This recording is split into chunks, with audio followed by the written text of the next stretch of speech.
Last Handful of Clover, a novel by Wess Mongo Jolley, read by the author.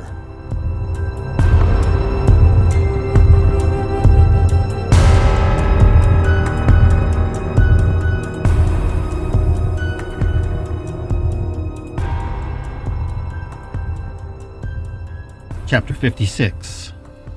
Circulation. June 7th, 11 a.m. They walked together up through the avenues, as they had hundreds of times. But this time, Keith walked alone. Richard could feel that solitude emanating from his lover like a toxic cloud. To the rest of the world, Keith looked almost fine, even stopping now and then to pet a dog or say hello to a neighbor. But his lover's repressed grief made it feel as if they were walking through deep snow or against a heavy headwind. Keith's desire to make his life return to normal was heroic.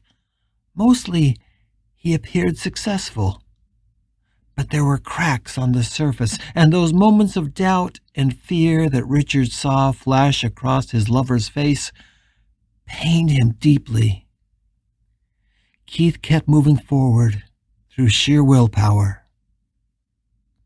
When they reached the library, Keith had to endure all the expressions of sympathy and sadness from his co-workers that Richard had expected.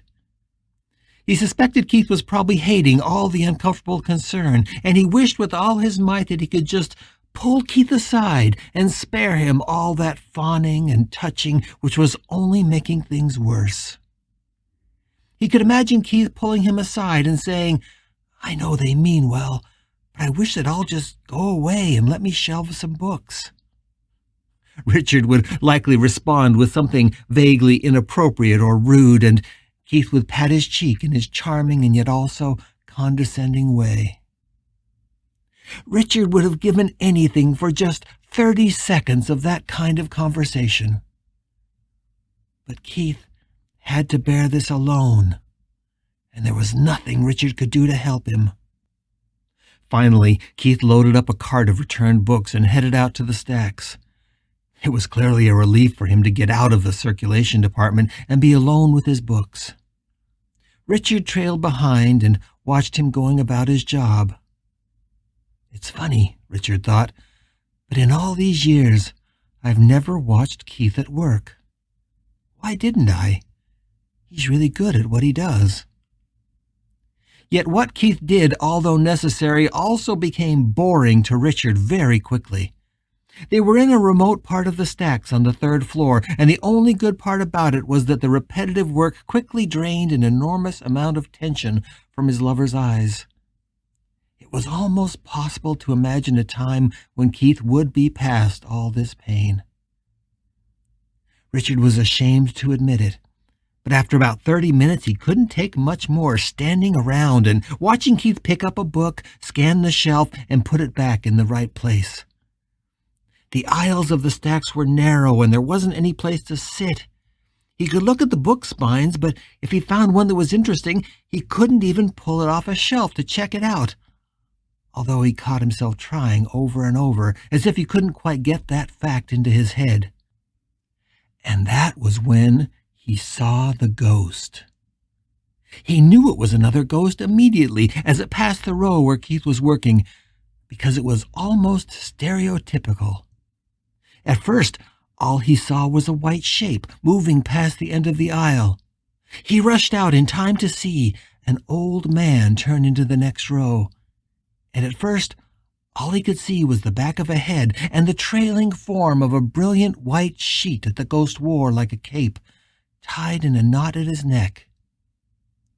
Richard raced to catch up and found the man running a finger down a line of books, carefully reading each title. And Richard could see the ghost's face. He was, or had been, an older man, perhaps in his 80s. He looked very pale and drawn, as if he had died of some wasting disease. The sallow cheeks and dark, sunken eyes reminded him of his mother in her last days wasting away from cancer.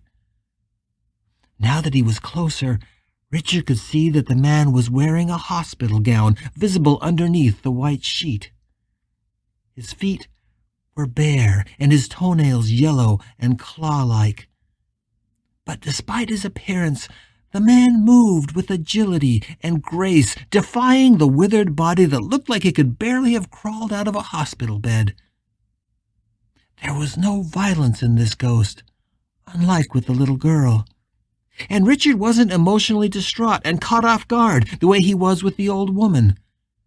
Now he was simply fascinated.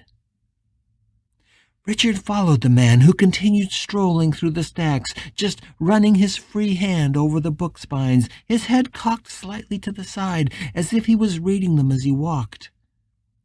If it hadn't been for his withered appearance and flowing bedsheet, he could have been any old professor from the university pursuing some unknown and obscure research project. Soon the figure led him into a study area where a dozen students were hunched over their books and computers at individual study carrels. 3 of them had ghosts standing behind them. Richard looked at the tableau for a long time without saying a word as the old man disappeared back into the stacks. He had been conditioned to be quiet in the library, but realized how silly that was now. So he shouted, "Hey! Hey, you ghosts! Can any of you hear me?" There was not even a flicker of reaction from any of them. The ghosts were simply hunched over the students, reading the books over their shoulders or gazing at what was scrolling across their screens. They seemed utterly enraptured by the activity, and none of them even glanced his way. The closest ghost was the most dramatic. She was a nude woman, not young, but she appeared to have died in reasonably good health. Her breasts were still shapely, and the skin on her thighs was just beginning to sag. Richard could see nothing on her body that showed her mode of death. Her long hair hung over her neck and rested lightly on the shoulders of the young man she had chosen. One hand rested lightly on the boy's back, and the other supported her on the desk as she leaned forward, one breast resting against the boy's ear.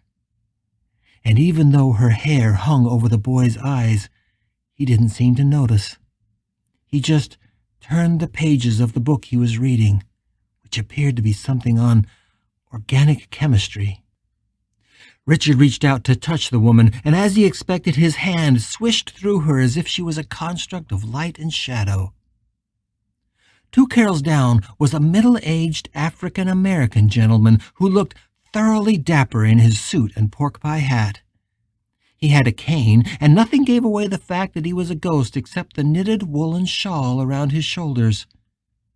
It was a woman's shawl, and Richard wondered if some passer-by had seen this man dying, and to comfort him had wrapped her knitted shawl around his shoulders. Across the carrels on the other side was a little boy. He couldn't have been older than 3, and in fact he was so small that he had actually climbed up onto the carrel of the woman he was watching. He sat there, cross-legged, his chin resting in his palm as he stared at the woman's computer. With a start, Richard realized he recognized the woman. She was a professor in the English department, and she was writing a paper on her computer. He could see the title on the top of each page: Keats, Shelley, Romanticism, Pragmatism, The Imaginary Initiation. The little boy studied her screen with such rapt attention and such stillness that he looked almost like a little statue.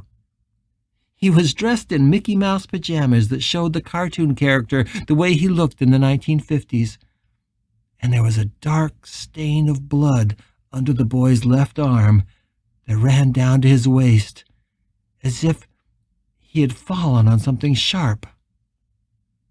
Like the naked woman, Richard's hand passed through the boy easily. The innocence of the little boy and the stain of blood on his side caused Richard to step back and catch his breath in a way that none of the other ghosts had. There was a tragedy in this little boy, including parents and probably siblings who had mourned, or perhaps even caused his death. But it was a story Richard would never know, and a story that had likely occurred at least half a century ago. Richard stepped back from the study area and looked at the three ghosts and their objects of attention. He imagined these sad ghosts spending an eternity there in the library, day after day, reading over the shoulders of the students and the patrons. They would have no choice in what they read, or at least very little. But they would have the time to absorb and learn amazing things, from literature to science.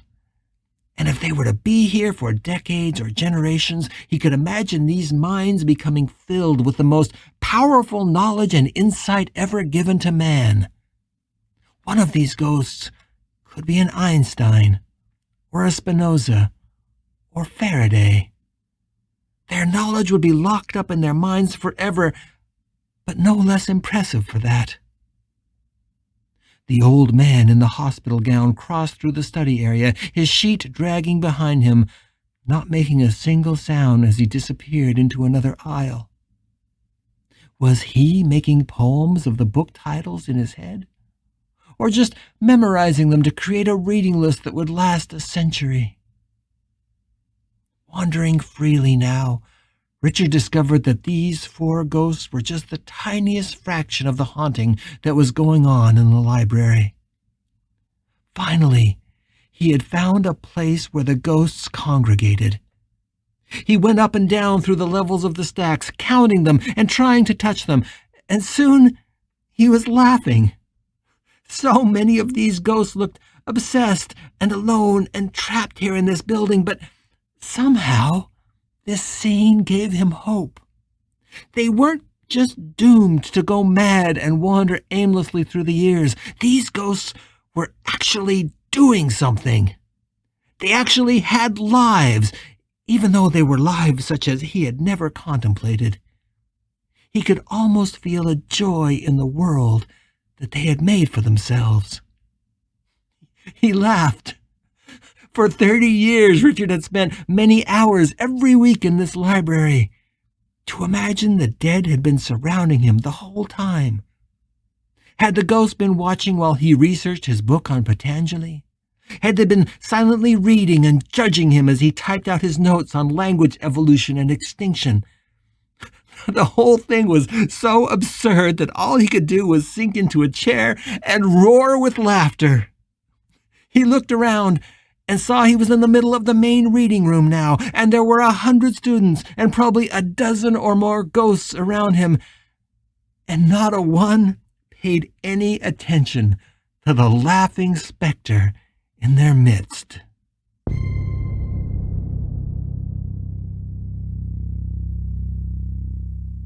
Richard became so enamored with exploring the library and counting the ghosts that he totally lost track of time.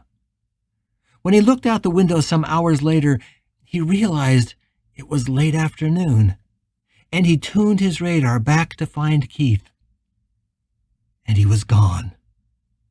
In the aisle where Keith had been shelving books, Richard found his book truck. It was mostly empty, but 2 other interns had arrived and were shelving the last books on the cart. As he arrived, he overheard their conversation. "It was just too early for him to come back," one of the young women said. "I know," her companion replied. "He looked so pale. I'm glad he decided to go home." "God damn it," Richard screamed, almost in the face of the women. He had failed Keith again. So far, in less than 48 hours, he had run from Keith once, watched him drive away twice, and now lost track of him completely. He was doing a pretty pathetic job fulfilling his resolution to stay with the man that he loved. Richard was trembling with rage at himself as he located the tug that told him in which direction Keith had gone, and ran after him.